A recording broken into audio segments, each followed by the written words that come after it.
Summary of Sarah's Key by Tatiana De Rosnay. There are two stories in Sarah's Key. One is about Sarah Starzynsky, a Jewish girl living in Paris during World War II who is 10 years old, and the other is about Julia Jarmond, an American writer who is 45 years old and lives in Paris in 2002. Sarah and Julia's stories are linked for the first third of the book. After that, Julia's story takes center stage for the rest of the book. In July 1942, Sarah's story starts. In what is known as the Vel d'Hiv gathering, a large group of French police arrest a lot of Jews in Paris. Sarah, 10, is taken in with her mother and father. Michel, Sarah's 4-year-old brother, plans to lock him in the secret cabinet where they read and play together all the time.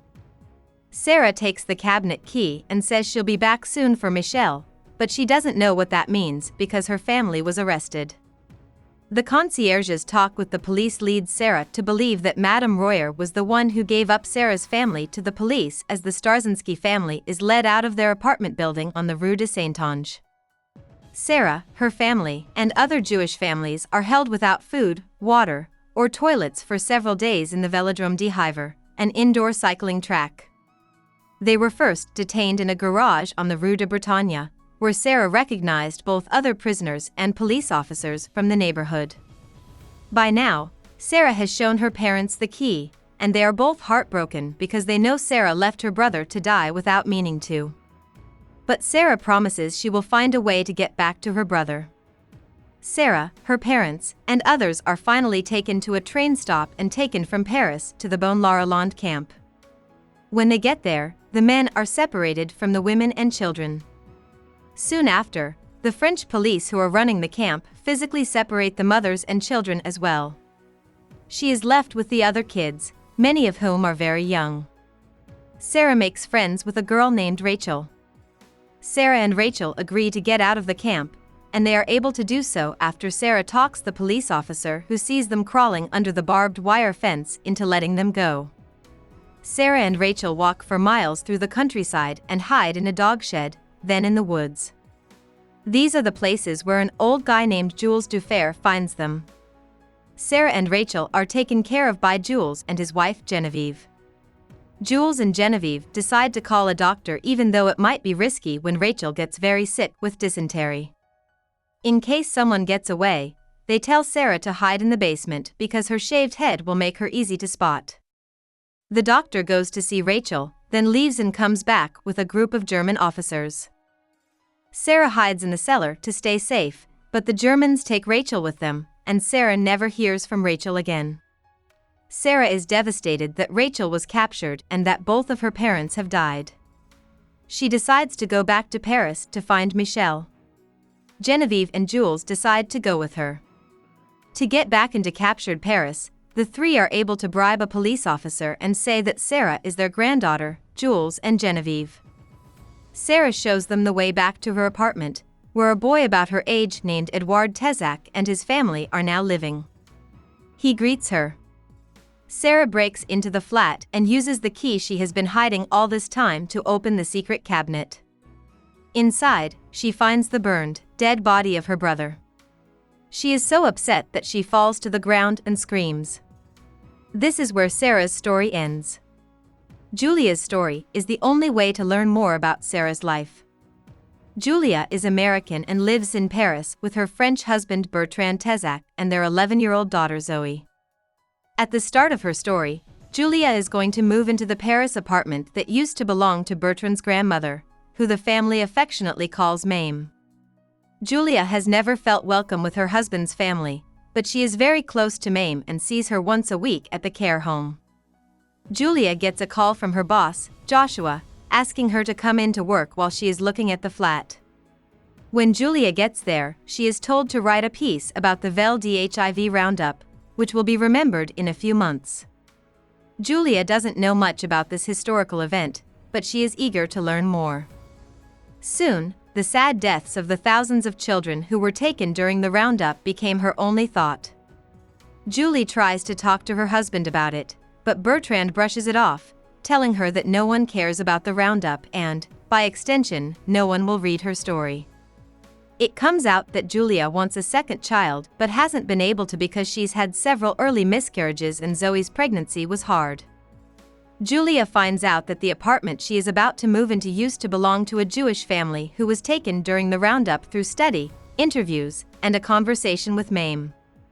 Soon, her father-in-law Edouard calls and tells her she can't talk about the subject with Mame anymore. This makes her even more interested. This is when Julia finds out she is pregnant. Bertrand says she has to have an abortion even though she is happy because having another child would kill him. During this talk, it comes out that Bertrand used to have a mistress named Amélie. Julia learns from Frank Levy, who lives in the area, that the Starzynsky family used to live in Mame's apartment. Sarah's parents, Vladislav and Rivka, are known to have died at Auschwitz, but Sarah's fate is not clear from the records, and Julia is eager to find her. She keeps investigating and goes to 2 internment camps, but she doesn't find out anything until Edouard tells her that he was there when Sarah came back to the apartment on Rue de Saint-Ange. André, Edouard's dad, told him that he couldn't tell his mother Mame about Sarah's visit because she wasn't home that day. When André died, he also left some private papers in a safe. Julia and Edouard are both excited about the idea that these papers might hold information about Sarah's death. After looking over the papers, Julia finds out that André Tezek sent the Defers money every month for 10 years to help support Sarah. Sarah stayed with the Defers after the war. The Vel d'Hiv memorial has now arrived. Julia is going to have an abortion on the same day. Julia gets a call at the clinic from Nathalie Dufer, who is the great-granddaughter of Jules and Genevieve. This makes Julia happy, so she decides she doesn't want the abortion and leaves the office quickly. Julie finds out that Sarah left France when she was 20 years old by meeting Gaspard Dufer, who is Nathalie's grandfather and the grandson of Jules and Genevieve. The last time she wrote to the Dufers was in 1955, to say she was marrying an American. After that, she never talked to them again. Julia soon leaves for the United States with her daughter Zoe. She has pretty much cut off all contact with Bertrand and is still determined to find Sarah. With the help of her lawyer sister Charla, Julia finds Richard Rainsford's house in Connecticut. He is married to Sarah. When she gets there, she meets a woman she thinks is Sarah but is actually Richard's second wife. In 1972, Sarah was 40 years old when she died in a car accident. Julia is shocked to learn that Sarah and Richard have a son named William who lives in Italy. She stays hopeful, though. Julie and Zoe take a plane to Italy to find William and talk to him about meeting up with them. It's clear from this talk that William doesn't know anything about his mother's past. William gets mad when Julia shows him a picture of Sarah wearing a yellow star. He tells Julia not to contact him again. Julia passes out when she sees blood on her skirt as she and Zoe are leaving to go back to their hotel. Julia is now back at home in Paris, where she is on bed rest while she waits to give birth. Julia finds out all at once that Mame has had a stroke and that Bertrand is seeing Amélie again. Julie is about to leave to go see Mame in the hospital when William finally shows up at her door. He wants to know about his mother. They both go to the hospital with each other and meet Edouard there. Julia reads Sarah's notebook, which William found with the key to the cupboard. William also tells them that Sarah killed herself.